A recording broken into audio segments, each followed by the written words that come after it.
Play ஸ்டோரில் போயிட்டு power card ஆப்பை இன்ஸ்டால் பண்ணிவிட்டு ஓப்பன் பண்ணும்போது அதில் யூசர் நேம் பாஸ்வேர்ட் போட்டு சைன்இன் பண்ணபடி இப்படி தான் வரும். பேங்க் டீட்டெயில்ஸ் நாட் ஃபில்டு இருக்காது. நம்ம ஓகே கொடுத்தது போயிடும். அடுத்து ஆக்டிவேட் ஒரு அக்கௌண்ட் டச் பண்ணணும். இப்போ வந்து ஃப்ரெண்ட்ஸ் நம்ம வந்து இந்த அக்கௌண்ட் நம்பருக்கு வந்து 2950 ரூபா ஜிபே அல்லது ஃபோன்பே பண்ணிவிட்டு நம்ம ஃபோன்பே அமௌண்ட் கட்டின பேஜை ஃபோட்டோ எடுத்து வைக்கணும். நான் உங்களுக்கு அந்த பேஜ் எப்படி இருக்குன்னு காமிக்கிறேன் பாருங்கள்.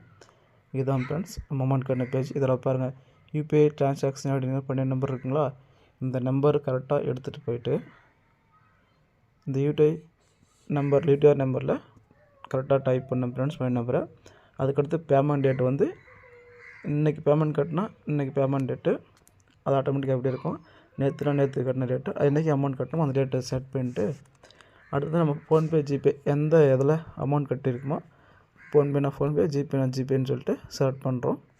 அடுத்து சூஸ் பை நம்ம வந்து அந்த ஸ்க்ரீன்ஷாட் எடுத்து வச்சு ஃபைல் ஓப்பன் ஆகும் பாருங்கள் ஃப்ரெண்ட்ஸ். இப்போ வந்து நம்ம இந்த 2950 ரூபா கட்டின ஃபைல் பாருங்க இருக்குது. இது செலக்ட் பண்ணிட்டு டன் கொடுத்தா பாருங்கள் நம்ம செலக்ட் ஆகிடுச்சு. இப்போ சப்மிட் கொடுக்கணும். சப்மிட் கொடுத்தா உங்கள் அக்கௌண்ட் வந்து 24 ஹவர்ஸில் ஆக்டிவேஷன் ஆகிடுன்னு சொல்லிட்டு வரும் ஃப்ரெண்ட்ஸ். மீண்டும் சொல்கிறேன், இந்த யூடிஆர் நம்பர் மட்டும் கரெக்டாக டைப் பண்ணுங்கள்.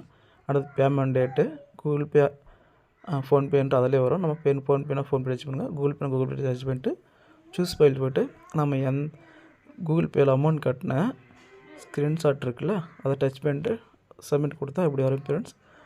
அடுத்து சப்மிட் பண்ணால் இவ் அக்கௌண்ட் 24 ஹவர்ஸில் ஆக்டிவேஷன் ஆகிடும் ஃப்ரெண்ட்ஸ். இவ்வளோ தான் ஃப்ரெண்ட்ஸ். இப்படி தான் நம்ம பவர்